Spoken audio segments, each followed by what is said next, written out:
10 Dewan Pengurus Cabang atau DPC Asosiasi Pemerintah Desa Seluruh Indonesia atau APDESI Sulawesi Selatan resmi dilantik oleh Ketua Dewan Penasehat APDESI Zulkifli Hasan di Balai Manunggal Jenderal M. Yusuf di Jalan Jenderal Sudirman, Kota Makassar pada Sabtu 4 Juli 2026.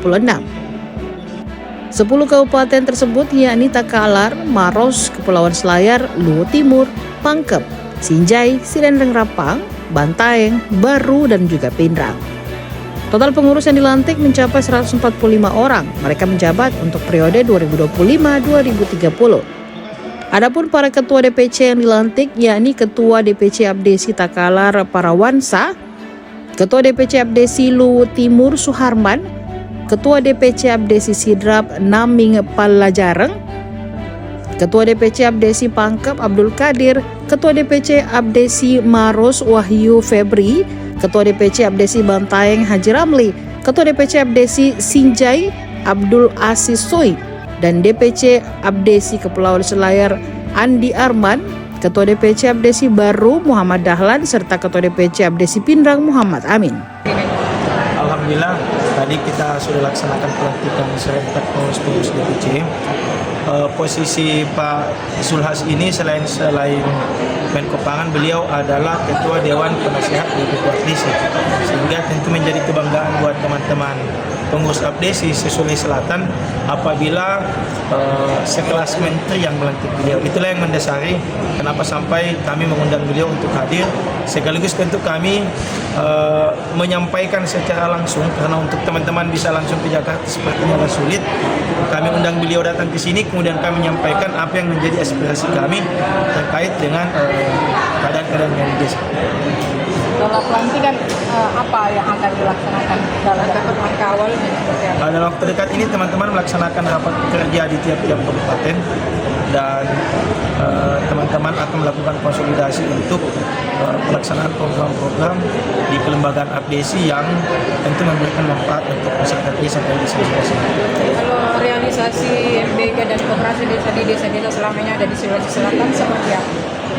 Sebenarnya program MBG ini bagi kami itu sangat baik.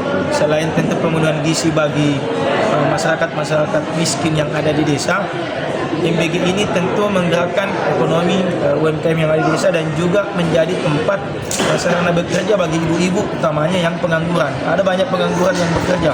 Namun satu hal yang kami keluhkan adalah bahwa dapur-dapur SPPG ini itu kemudian belum berinteraksi secara baik dengan BUMDes ataupun Kopdes terkait dengan suplai bahan baku dan lain-lain, sehingga perputaran ekonomi itu semuanya bergerak di bidang swasta atau di sektor swasta. Pemerintah tidak terlibat di sini, utamanya pemerintah desa. Padahal kalau BUMDes ataupun Kopdes ini yang menjadi supplier MBG, bayangkan suplai bahan baku per bulan itu 1 miliar. Dan kalau ini menjadi keuntungan BUMDes atau Kopdes, tentunya memberikan tambahan PAD desa buat masyarakat desa yang orangnya juga untuk kesejahteraan masyarakat desa. Jadi uang ini berputar di desa. Kalau model seperti ini yang terjadi terus, yang diuntungkan hanya milik pihak swasta sendiri. Itu yang kami tuntut tadi, bahwa tolong suplainya ini melibatkan Kopdes dan BUMDes. Selain yang kami tuntut tadi, Kopdes ini kan dibangun dengan memotong dana desa di tiap tahun selama 6 tahun. Kami sangat kesulitan karena ada banyak program yang tidak bisa kami lakukan. Kami minta ada relaksasi, ada kebijakan. Kalau selama ini dipotong 6 tahun, mungkin bisa dipotong jadi 10, 15, atau 20 tahun. Untuk pengawasannya gimana nanti Pak? Ya, ke presiden seperti apa pengawasannya? Kami jujur selama ini kan menjadi perhatian kita bersama bahwa pemerintah telah mengangkat manajer Kopdes, dan ini yang menjadi perhatian kita bersama, utamanya di APDESI, bahwa manajer Kopdes yang muncul ini itu tentu harus bersinergi dengan pemerintah desa dan masyarakat desa dalam menempatkan personel di tiap-tiap Kopdes. Karena ini ada yang kita antisipasi, teman-teman. Apa itu? Manajer Kopdes ini bosnya bukan kepala desa. Manajer ini bosnya bukan masyarakat desa, tapi mereka digaji oleh negara, oleh mungkin Kementerian Koperasi dan lain-lain. Yang kami takutkan sinergitas ini tidak terjadi. Ada perasaan bahwa kami ini